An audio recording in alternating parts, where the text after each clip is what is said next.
Eu acompanhei o processo, né, de remoção das famílias de Guaianazes. Foi assim uma coisa muito triste, né, porque a gente vê ali que tinha uma série de pessoas assim sem rumos, né, pais de famílias que não tinham uma percepção de vida porque não tinha para onde ir.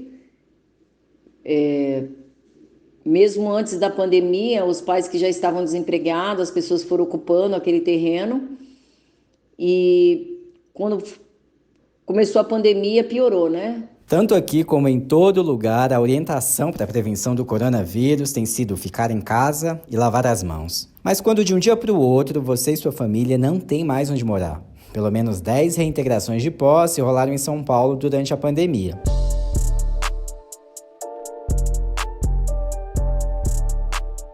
Oi, eu sou o Wagner de Alencar e estou em Quarentena, o podcast criado pela Agência Mural de Jornalismo das Periferias, com informações, histórias e relatos sobre a Covid-19.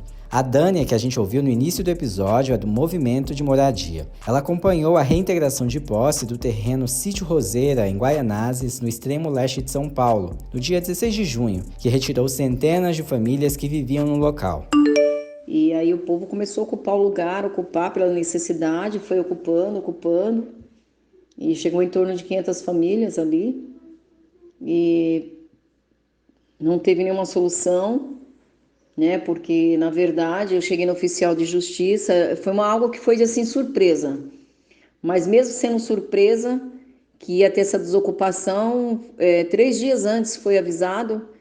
E aí, no dia, ainda cheguei no oficial de justiça, fui conversar, que eu falei para eles, vocês estão aqui ajudando na retirada dessas famílias, né? E não tem uma assistente social, não tem ninguém da área da saúde, não tem um conselho tutelar, nem um conselheiro, não tem ninguém para dar um respaldo para essas crianças, para essas famílias. Eu falei, gente, isso se torna já um crime, né? Porque o que está sendo feito aqui não é uma coisa que perante a lei a gente diga que é algo normal. E mesmo assim ele falou, mas a solução desse povo é eles irem para de onde eles vieram. Foi a resposta que ele teve, né? De acordo com o grupo de pesquisa Observatório de Remoções, ao menos 10 remoções ocorreram durante a pandemia e outras 6 estão em curso. Os moradores despejados relatam não receber assistência nem alternativas. As famílias estavam com muito medo que isso acontecesse, todo mundo com muito receio que isso acontecesse. Eles não queriam acreditar que isso ia acontecer, né? Eles estavam assim se firmando, todos se firmando, né? Que jamais os governantes fariam uma coisa dessa, mas infelizmente, com todo o medo, o receio, a tristeza, eles foram arrancados da mesma forma. Muitas famílias ali, tudo angustiadas, chorando, sem saber um destino para os seus filhos.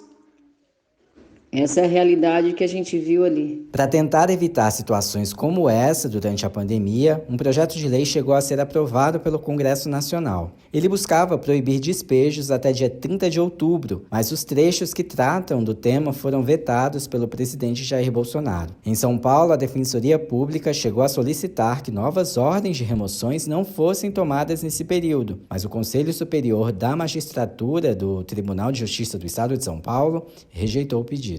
Enquanto isso, lá em Guaianazes, as famílias do Sítio Roseira contaram apenas com a ajuda de outros moradores. Essas famílias não estão sendo assistidas nem ajudadas pelo poder público. É bem pelo contrário. Nós, moradores, nos juntamos, né? Fizemos arrecadações, fizemos algumas cestas básicas, assim como roupas, levamos o pessoal no IP, assim como outras pessoas que a gente sabe que está na casa de alguns familiares. O próprio povo está ajudando o povo. Indo da Zona Leste para a Zona Norte, as famílias da ocupação Viva Jardim Julieta também estão com medo de serem expulsas de suas casas. Nascido há cerca de 2 meses, o local já conta com mais de 500 famílias que receberam a notícia que devem desocupar a área. No dia 22, agora de junho, recebemos a visita do oficial de justiça, trazendo o mandato que nós teríamos 10 dias para desocupar o terreno. e veio junto com o CRAS, o Conselho Tutelar, Polícia Militar e Polícia, a CGM, a Metropolitana. Mas assim, não fizeram nenhum trabalho para ver quantas famílias tinham, se tinha criança, se tinha idosos, não foi feito nenhum trabalho, entendeu? Qual a situação, se estão desempregados, para ver a necessidade real de cada um, não. Quem explica é a Val, moradora da ocupação e atualmente desempregada. Recentemente, ela fez um levantamento dos moradores do local. Temos vários idosos, vários, e cadeirantes, né? Ontem eu fiz um pequeno levantamento, né, dessas pessoas, e eu vi que a gente tem muita criança com deficiência, criança com microcefalia, crianças paraplégicas, outras com paralisia infantil.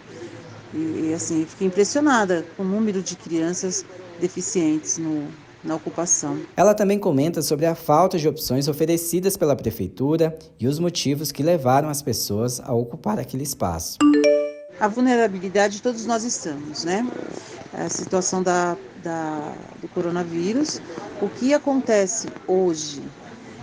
Muitas famílias que pagam aluguel não deixou de pagar o seu aluguel para comprar madeira ou material de construção para fazer o seu barraco, porque não tem dinheiro. O único dinheiro que a maioria das pessoas tem é o auxílio emergencial.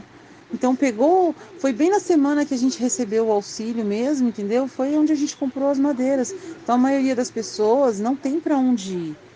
A hora que tiver que desocupar isso aí, não tem para onde ir, vai para a rua. As histórias que a gente escutou foram contadas em uma matéria do Lucas Veloso, correspondente da Agência Mural, publicada na Folha de São Paulo. O Lucas também questionou os órgãos públicos envolvidos na questão. Sobre a desapropriação de Guaianazes, a prefeitura afirmou que uma equipe do CRAS compareceu em 4 de junho no local e ofereceu acolhimento às famílias que recusaram a oferta. Já sobre a ocupação na Zona Norte, ainda não há data definida sobre a reintegração e, por enquanto, houve apenas uma reunião entre a gestão e os órgãos do judiciário. E para fechar, a gente deixa uma mensagem da Dânia, que abriu nosso episódio.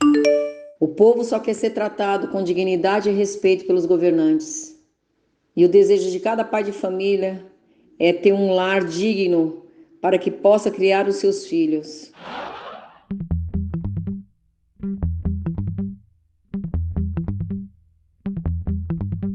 Por aqui a gente segue em quarentena, desejando que tudo isso passe logo. Este podcast contou com a colaboração de Lucas Veloso, a produção foi da Ana Beatriz Felício e a edição de áudio de Juliana Santana. E o apoio é do Instituto Unibanco. Acesse outros conteúdos sobre a Covid-19 no site da Agência Mural, agenciamural.org.br, e também no Instagram, no Twitter e no Facebook. Participe enviando seu áudio para o nosso WhatsApp. Anotem o número: DDD 11 97591 5260. Por fim, se realmente for necessário sair de casa, use sempre a sua máscara e evite colocar as mãos na boca e no nariz. Até mais!